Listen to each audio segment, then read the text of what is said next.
Hello fellow train enthusiasts, just thought I'd say a couple of words about track expansion. As you can see here, I'm really suffering from it. This is nearly an inch up, and that one.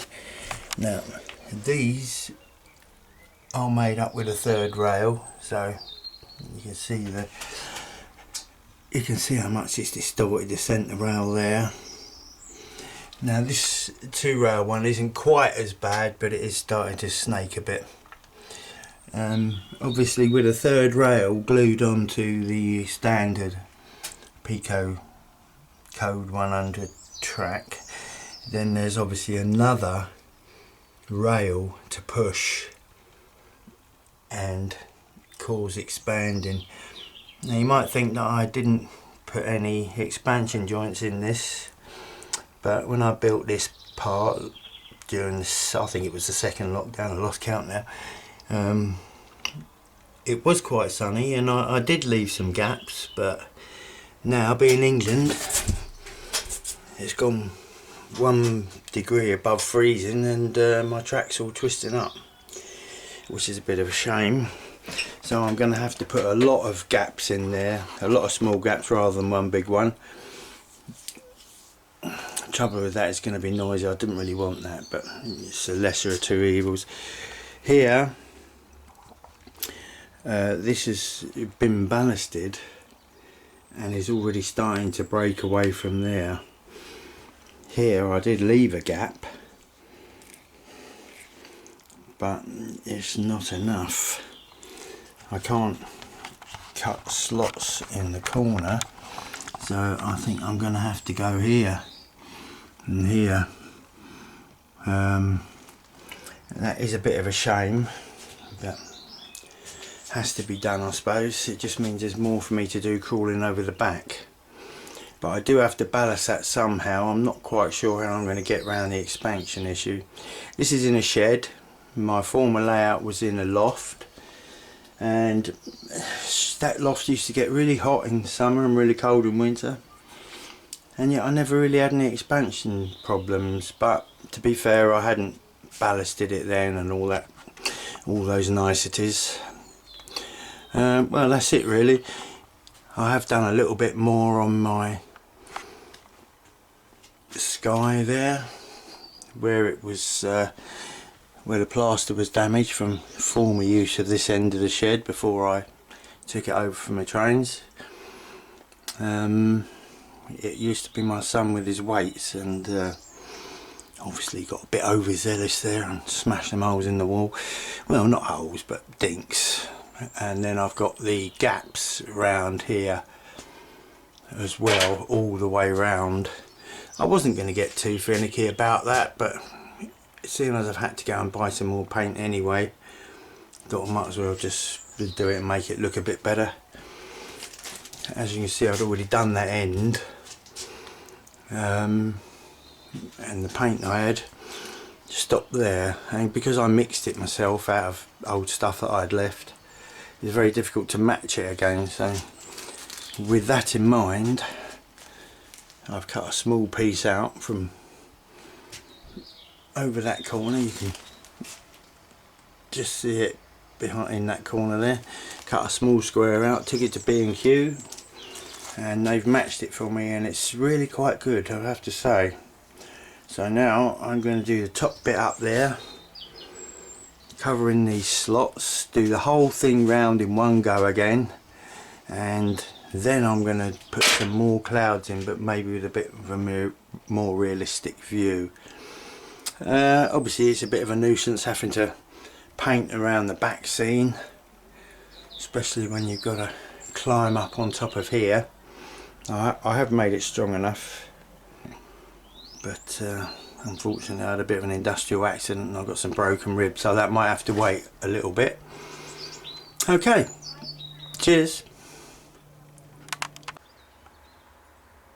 Right, dealt with the expansion over the back there. I'll show you that in a little while.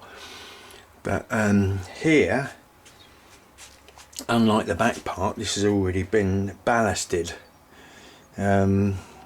what's happening is the rail is lifting up this way, and I believe that to be because the inside rail is too tight, too much pressure, and when it's expanding just a little bit it's tilting it the rail that way. So the plan is to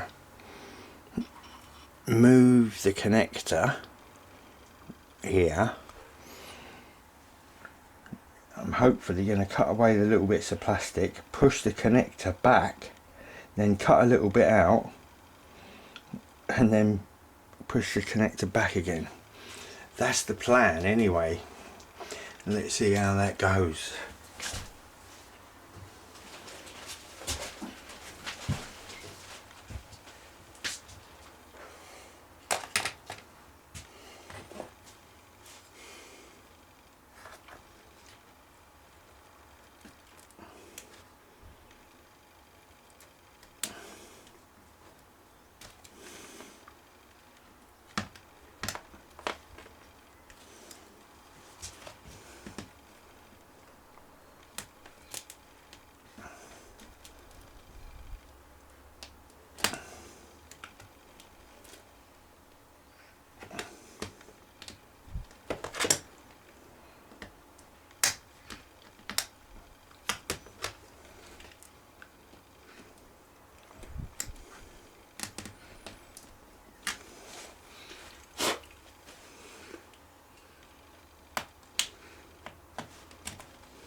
Oh well, that did work.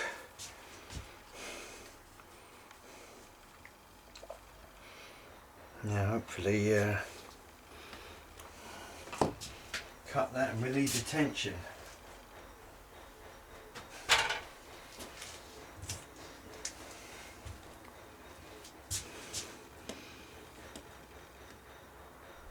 Now if I do that, then it's going to squash and then I'm not going to get it back on again. I think this is a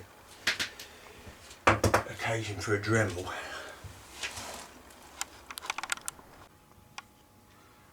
Right, I did the inside line, inside rail, and it did make a bit of difference, but it didn't fully solve the problem because the outside one was still touching. So I've had to do the same with the outside one, cut a little piece of the plastic away, slide the connector back, go into it with the width of a Dremel blade, and then slide it back on again. Now it's mostly gone back down where it's supposed to be.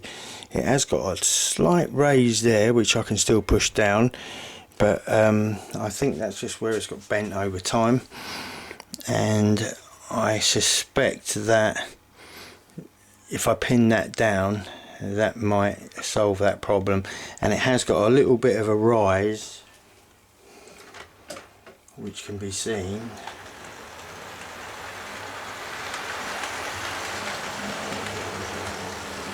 You just see as the back of the cab goes over it there, it's got a little dip just about there. So I think if I pin that track,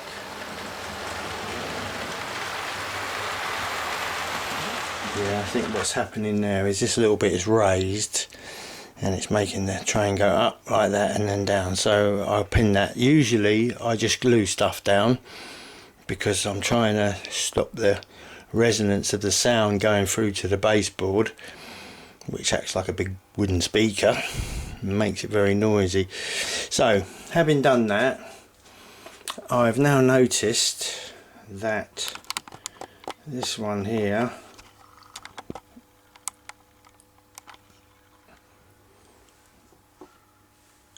this one, the inside one, is also coming up, and if I can just get it in the shot there, yeah, that's the same situation here. Now the next join, but that's doing exactly the same thing. It's actually lifted the ballast right off there. Now the next joiner on that one is over there, but also I think there's one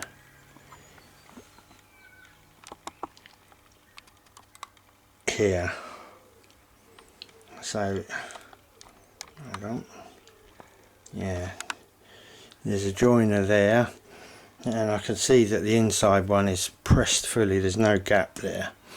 I don't really like having a gap on a curve, but it's obviously that bit that's making that lift.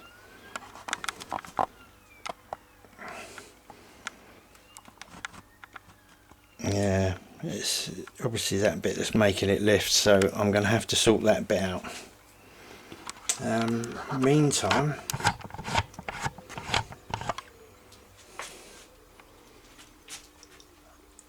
here's the rails over the back.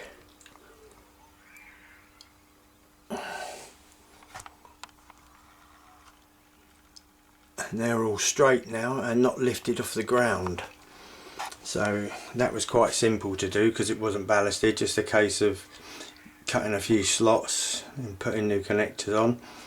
And hopefully that solved that until it gets much warmer, who knows. But also I've now painted the whole of the roof blue. There was a section in this bit that was silver before from the insulating stuff, and I've gone all the way round and filled in all the little holes and bumps and lumps. There's a little sample I took to B&Q. You just see it there. That section's got to have some work done, so when that comes, still got a little bit of an annoying line there, but can't be too precious about this, else I'll never get it finished. Right, so that's that. Just got to try one of my 3-rail locos on there, make sure the 3-rail part of it works, and then it should be in business. Right, that's that bit done then. I've now done this other one here, so I'm just going to test that to see if it's working. Left a gap in it that side, a bit of a gap that side. This fish plate was a bit knackered, so I managed to pull the rail this way, slide the old one off and a new one on, so that's handy. Just hold it that extra bit tight. I've pinned down that and I've pinned down that, so now we just, all that remains is to see if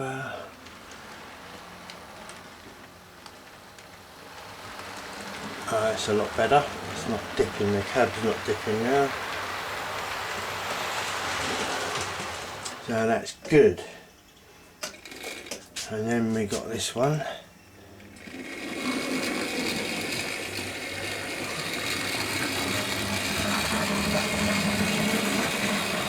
Now you can see how growly them heavy Hornby Dublo 3-railers sound. So that's good. If that'll go for it, anything will. Okay, that's me happy with that.